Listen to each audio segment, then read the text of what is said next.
Welcome to உமாச்சி kitchen. எல்லோரும் நல்லா இருக்கீங்களா? வாங்க, இன்றைக்கி வந்து கோவக்காய் கார பொரியலுங்க. அதுக்கு கடுகு, உளுத்தம்பருப்பு, வெங்காயம் எல்லாம் தாளிச்சாச்சுங்க. இப்போ கோவக்காய் கொட்டிடுவோம்.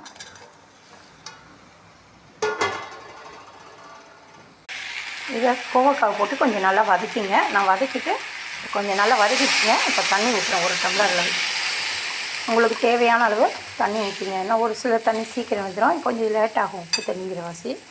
அதனால் கொஞ்சம் தண்ணி கூட தாங்க ஊற்றிருக்கேன். இது நல்லா வேகட்டும். இப்போது மிளகாத்தூள், தனித்தூள், கொஞ்சம் மிளகாத்தூள் போட்டிருக்கேன், சாம்பார் தூள், மஞ்சத்தூள் போட்டிருக்கேங்க. இது நல்லா வேகட்டும். நம்ம மூடி வச்சு வேக வைக்க வேண்டியதான். எல்லாத்தையும் நல்லா வேகட்டும். இதில் எல்லா சத்தும் நிறைஞ்சிருக்கு. இந்த கோவக்காய் 2-3 நேரம் பிரட்டி விடுங்க. இது வறுத்து வச்சுருக்கேன் பாருங்கள். தனியா, வேர்க்கடலை, பச்சரிசி சவக்க வறுத்துங்க. வறுத்ததை பொடி பண்ணி போட்டிருக்கேங்க. கொஞ்சம் கருவேப்பிலை, உப்பு,